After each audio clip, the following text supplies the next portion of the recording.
पूर्व प्रधानमंत्री भारत रत्न अटल बिहारी वाजपेयी की 101वीं जयंती पर 25 दिसंबर को प्रधानमंत्री नरेंद्र मोदी लखनऊ का करेंगे दौरा। पीएम मोदी राष्ट्रीय प्रेरणा स्थल में सबसे पहले म्यूजियम ब्लॉक का करेंगे निरीक्षण। इसके बाद फिर तीनों प्रतिमाओं पर पुष्प अर्पित करेंगे।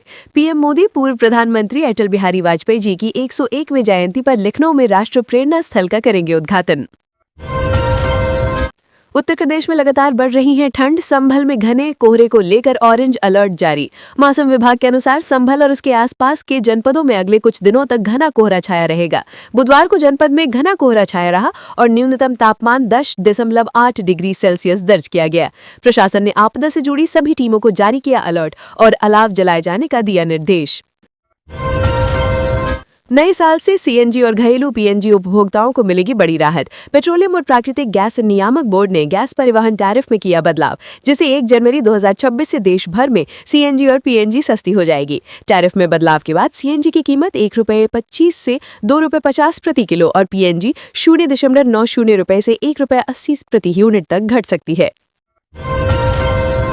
रेलवे ने बदला नियम, अब कम से कम 10 घंटे पहले तैयार होगा रिजर्वेशन चार्ट। भारतीय रेलवे ने रिजर्वेशन चार्ट तैयार करने का समय बदल दिया है। सुबह 5:01 से दोपहर 2 बजे तक चलने वाली ट्रेनों का पहला चार्ट एक दिन पहले रात 8 बजे तक बनेगा, जबकि दोपहर 2:01 से रात 11:59 और मध्य रात्रि 12 बजे से सुबह 5 बजे तक की ट्रेनों का चार्ट कम से कम 10 घंटे पहले तैयार होगा। भारतीय विदेश मंत्रालय ने भारत विरोधी प्रदर्शनों को लेकर बांग्लादेश के उच्चायुक्त को किया तलब। ढाका में भारतीय दूतावास की सुरक्षा को लेकर बढ़ती चिंताओं के बीच भारत सरकार ने बुधवार को दिल्ली में बांग्लादेश के उच्चायुक्त को तलब किया। बकौल रिपोर्ट्स, ढाका में भारतीय मिशन के बाहर बीते कुछ दिनों से विरोध प्रदर्शन हो रहे हैं और इसे देखते हुए भारत ने औपचारिक रूप से बांग्लादेश सरकार से स्थिति स्पष्ट करने को कहा है। भारतीय ओपनर यशस्वी जायसवाल की बिगड़ी तबीयत, अस्पताल में कराना पड़ा भर्ती। रिपोर्ट्स के मुताबिक भारतीय ओपनर यशस्वी जायसवाल की Syed Mushtaq Ali trophy super league के मुकाबले के कुछ घंटों बाद अचानक तबीयत खराब हो गई। डॉक्टरों ने तेज पेट दर्द होने पर अस्पताल में भर्ती हुए यशस्वी को अक्यूट गैस्ट्रोएंटेराइटिस होने की पुष्टि की, जिसके बाद उन्हें दवाइयां दी गई और अल्ट्रासाउंड और सिटी स्कैन कराया गया है। पीएम मोदी को मिला इथियोपिया का सर्वोच्च सम्मान, बने ऐसे पहले ग्लोबल लीडर। प्रधानमंत्री नरेंद्र मोदी को इथियोपिया के सर्वोच्च सम्मान ग्रेट ऑनर ऑफ निशान ऑफ इथियोपिया से किया गया सम्मानित। पीएम मोदी पहले ऐसे वैश्विक नेता हैं जिन्हें इथियोपिया का ये सम्मान मिला है। पीएम मोदी को अब तक दुनिया के अलग अलग देशों से 28 बड़े नागरिक सम्मान मिल चुके हैं। पीएम मोदी ने कहा कि ये अवार्ड सम्मान की बात है। साल 2026 में दुनिया भर में स्मार्टफोन के 6.9% तक हो सकती है महंगी। काउंटर पॉइंट रिसर्च की रिपोर्ट के मुताबिक 2026 में दुनिया भर में स्मार्टफोन की औसत कीमतें 6.9% तक बढ़ सकती हैं। मुकाल रिपोर्ट इसके पीछे रैम की कमी और एआई से जुड़ी जरूरी तकनीक का अभाव बड़ी वजह मानी जा रही है। वहीं चिप संकट से कंपनियों की लागत बढ़ेगी, लेकिन एप्पल और सैमसंग इस हालात से बेहतर तरीके से निपट सकते हैं। विपक्षी नेताओं ने MGNREGA को नाम बदलने के विरोध में जलाई BBGRAMG बिल की कॉपी। कांग्रेस नेता उदित राज ने कई विपक्षी नेताओं के साथ MGNREGA का नाम बदलने के खिलाफ केंद्र सरकार के विरोध में BBGRAMG बिल की कॉपी जलाई है। उदित राज ने कहा कि महात्मा गांधी का नाम हटाना न सिर्फ उनकी विरासत पर हमला है, बल्कि ग्रामीण मजदूरों के रोजगार के कानूनी अधिकार को भी खत्म किया जा रहा है। उत्तर प्रदेश में 30 टन भुना हुआ मिलावटी चना पकड़ा गया, जिसको खाने से किडनी व लिवर खराब होता है।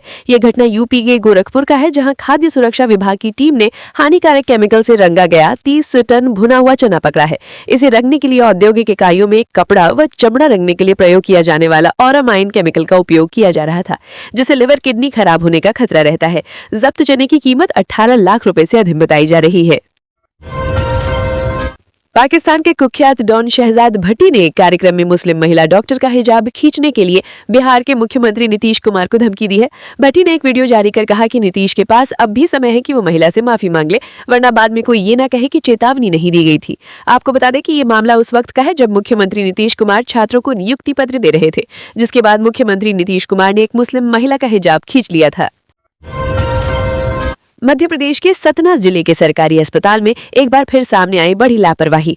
आपको बता दें कि पहले से गंभीर बीमारी से जूझ रहे 6 बच्चों को एमबी में HIV संक्रमित खून चढ़ा दिया गया। मध्य प्रदेश के सतना के सरकारी अस्पताल में थैलेसीमिया पीड़ित 6 बच्चों के HIV संक्रमित मिलने के बाद उप मुख्यमंत्री राजेंद्र शुक्ला ने जांच कमेटी गठित कर कार्रवाई करने का निर्देश दिया। डीसी सतीश एस ने मामले में स्पष्टीकरण देते हुए बताया कि एक बच्चे के माता पिता HIV संक्रमित थे। जनवरी-अप्रैल के दौरान मामले सामने आए थे।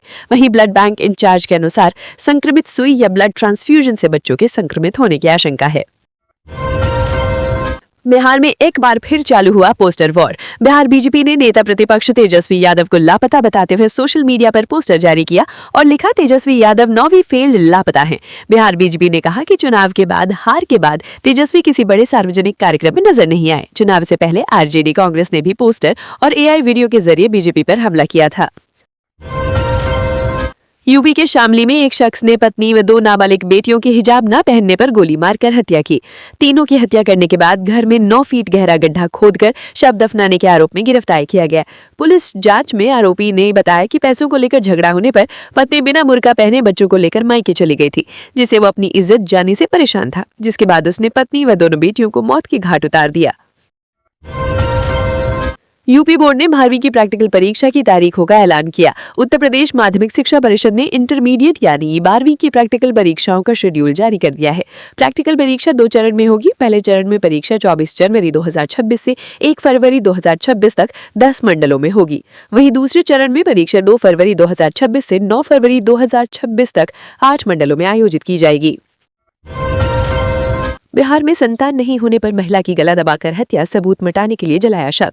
भोजपुर बिहार में संतान नहीं होने के कारण विवाहिता की गला दबाकर हत्या किए जाने के बाद सबूत मिटाने के लिए शव जलाने का मामला सामने आया है। मौके पर पहुंची FSL टीम ने शमशान घाट से जले शव के अवशेष प्राप्त किए। गिरफ्तार आरोपी पति ने बताया कि उसकी पत्नी ने पंखे से लटककर आत्महत्या की है।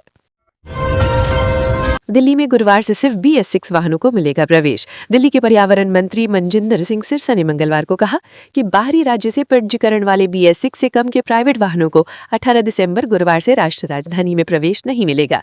उन्होंने कहा कि BS6 से कम का कोई वाहन पकड़ा गया तो उसे सीज कर दिया जाएगा। प्रदूषण से निपटने की दिशा में सरकार ने ये कदम उठाया है।